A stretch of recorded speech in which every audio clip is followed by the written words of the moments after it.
ಏನೋ ಮಂಡ್ಯ ಹೇಳಿ ಕೇಳಿ ಅಪ್ಟ ಕನ್ನಡಿಗರೇ ಹೆಚ್ಚಾಗಿರ್ತಕ್ಕಂಥ ಜಿಲ್ಲೆ. ಈ ಜಿಲ್ಲೆಯಲ್ಲಿ ಕನ್ನಡ ಸಾಹಿತ್ಯ ಸಮ್ಮೇಳನ ನಡೀತಿರ್ತಕ್ಕಂಥದ್ದು ನಮ್ಮೆಲ್ರಿಗೂ ಖುಷಿ ಕೊಡೋಂಥ ವಿಚಾರ. ಇದೇ ಸಂದರ್ಭದಲ್ಲಿ ಪ್ರಗತಿಪರ ಚಿಂತಕರು ಮತ್ತು ಲೇಖಕರು ಅಂತ ಅನ್ಸ್ಕೊಂಡಿರ್ತಕ್ಕಂಥ ಜಗದೀಶ್ ಕೊಪ್ಪ ಅವರು ಒಂದು ಹೇಳಿಕೆಯನ್ನು ಮಾಡಿದ್ದಾರೆ ಮತ್ತು ಜಿಲ್ಲಾಡಳಿತಕ್ಕೂ ಒಂದು ಮನವಿಯನ್ನು ಮಾಡಿದ್ದಾರೆ. ಅವ್ರು ಬರೆದಿರ್ತಕ್ಕಂಥ ಟಿಪ್ಪು ವಿಚಾರಧಾರೆಗಳ ಪುಸ್ತಕವನ್ನು ಬಿಡುಗಡೆ ಮಾಡಿ ಗೋಷ್ಠಿಗೆ ಅವಕಾಶ ಮಾಡಿಕೊಡಿ ಅಂತ. ಏಕೆಂತಂದರೆ ಟಿಪ್ಪು ಕನ್ನಡ ವಿರೋಧಿ. ಅವನ ಆಡಳಿತದಲ್ಲಿ ಕಾಯಿನ್ಗಳು ಕೂಡ ನಾಣ್ಯಗಳು ಕೂಡ ಪರ್ಷಿಯನ್ ಭಾಷೆಯಲ್ಲಿ ಮುದ್ರಿತವಾಗಿದ್ವು.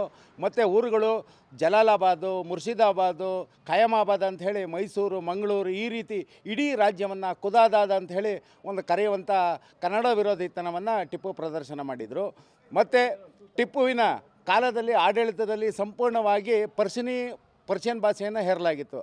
ಅದು ಇವತ್ತು ಕೂಡ ಚಾಲ್ತಿಲಿದೆ. ಬಗರ್ ಹುಕುಮು, ಪೋತಿಕಾತೆ, ರುಬು ಮಸ್ಲತ್ತು, ಟಿಕಾಣಿ, ದರ್ಖಾಸ್ತು, ಮುಕ್ಕಾಮು ಇವೆಲ್ಲವೂ ಕೂಡ ಪರ್ಷಿಯನ್ ಪದಗಳು. ಈ ರೀತಿ ಕನ್ನಡ ವಿರೋಧಿ ತನವನ್ನು ಹೊಂದಿದಂಥ ಟಿಪ್ಪುವಿನ ವಿಚಾರಧಾರೆಯನ್ನು ಗೋಷ್ಠಿಯನ್ನು ಏರ್ಪಡಿಸೋಂಥದ್ದು ತರವಲ್ಲ.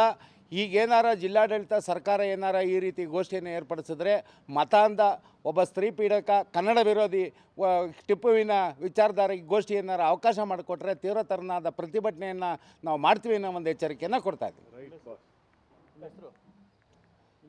ಮಂಜುನಾಥ್, ಸಿ ಟಿ ಮಂಜುನಾಥ್ ಅಂತ.